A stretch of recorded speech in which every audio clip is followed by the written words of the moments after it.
Well, good morning. This is Mike, Southwest Virginia Land Clearing. I'm on a new project today, and it's something new and unique, something I've never done before. But I'm working for another YouTuber, and so that's kind of cool. So I'm at the farm of the Humble Haymakers, and he's got an autumn olive infestation here, and I'm here to help him out with it. And he called me a couple months ago and kind of explained the situation, and he had been, apparently this whole field had been taken over with it, or a lot of it, and he worked on pulling a lot of it up, and looks like there's burn piles maybe. I don't know if they burned it or whatever. They had somebody with a backhoe come over, or either a backhoe or an excavator, and dig a bunch of them out, but it was leaving divots all over the field. And when he called, we were talking about, you know, the farm and everything, and I was asking him about it, and he said, I think I said something about having a YouTube channel. And he said, oh, well, you know what, I have a YouTube channel too. If you want to see this, you can just look it up on my channel. So I went over and looked at it. He had just put out a video, and people were suggesting to him, hey, what you need is a forestry mulcher. And so he decided to call one. Well, he called me. So so that was pretty cool. So anyway, check out Humble Haymakers on YouTube, and pretty cool. He's been doing it a lot longer than I have. The videos, he has a lot of videos out, and a lot more subscribers than I have. So but definitely go check him out. And but this is what we're dealing with today. So you can see it goes basically all the way through the woods to the edge of the field over there. It's all autumn olive. There's a big section that goes over here. There's a big chunk over there. And then basically that whole edge, you can see the tall trees over there. And all that in front of it is all autumn olive. There's another huge pile or patch of it over here. So that's what I'm here working on today. And I just got fired up, and we just did a little bit. He was out here. He had to go in, but he's going to be back out here in a little bit. And so I think I'm going to put this video ahead. If you've been following, I don't know how many people are paying attention to the chronology, but I've been trying to produce all the videos, or all the stuff that I have good footage of, since I got the new machine, but I'm running like 4 months behind. So I'm trying to just kick them out as fast as I can between jobs and stuff. But this one I want to try to get synced up with him. So this one's going to jump ahead, and then we're going to go back some and catch some of those earlier jobs. But anyway, I'm glad to be here. I'm glad to meet him. Seems like a really good guy. It's beautiful country out here. We're kind of in the middle of nowhere in the very best way. And but yeah, so I just got started right here and just rough cut right now. I'll go back and clean it up some more, but yeah, I'm just going to start out going this way and just going to cut as fast as I can. So I'm going to be here at least today, could potentially be tomorrow as well. I think there's probably more than I can do here in a day, but I'm going to just see how it goes. So thanks for watching. Hit like and subscribe. Go check out Humble Haymakers channel, and like and subscribe there. Thanks so much.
Okay, Mike Merritt here with the Southwest Virginia Land Clearing, and I'd like to tell you my name, but I like to remain anonymous.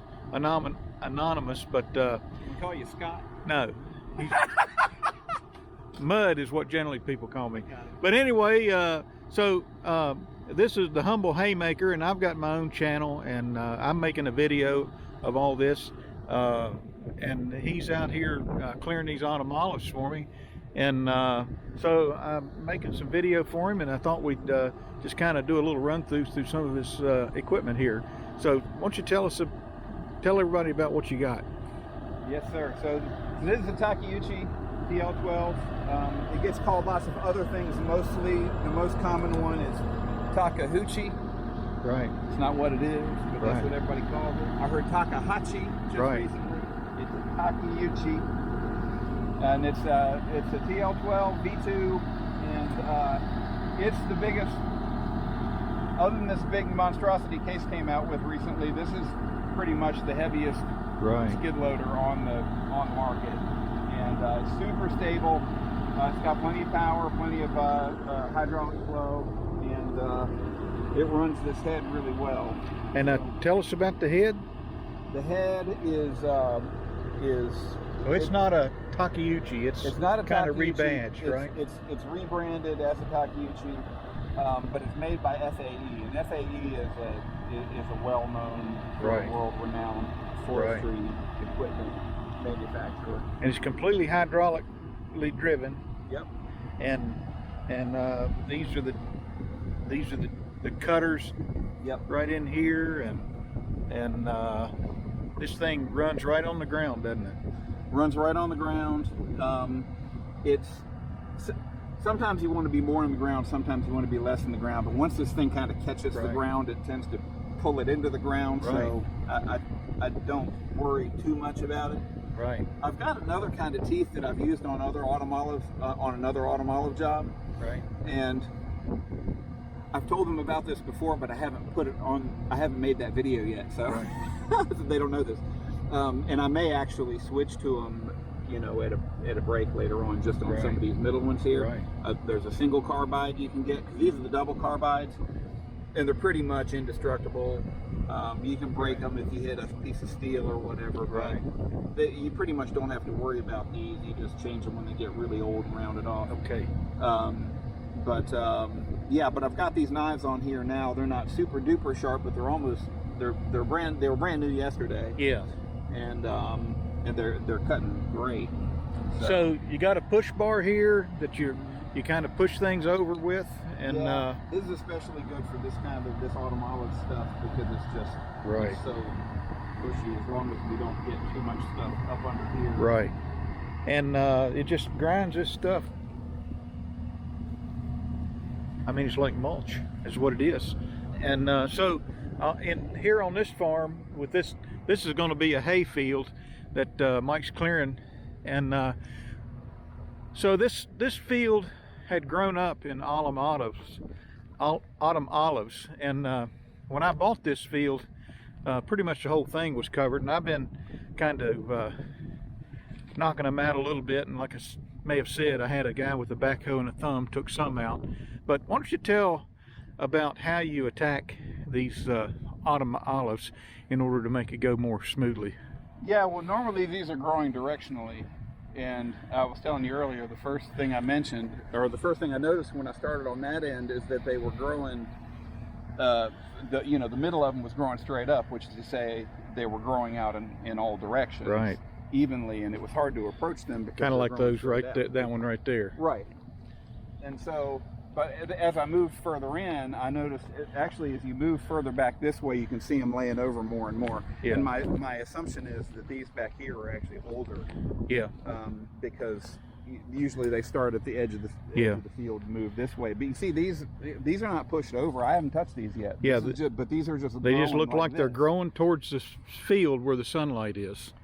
So the best way to attack these is to start back there. So what I've done is kind of gone back the fence line over here. So I'm going to cut further back like that, and then I'll move this way. And you'll be coming up behind them. So all that stuff's not coming. Right. And the sun comes up kind of from over in that direction, and it works its way around this way. So it makes sense that these things would grow in that general direction. So they cut fast. I mean, they're kind of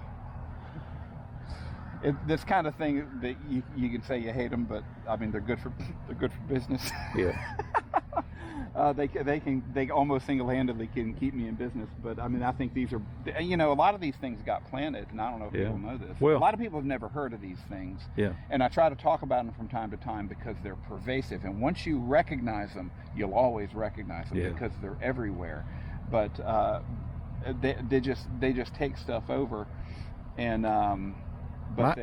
my understanding is the state planted these for wildlife because they hang rich with berries, and the problem is the birds and the bears, they eat the berries with the seed in it, and then they fly or they move somewhere else, and you know, when they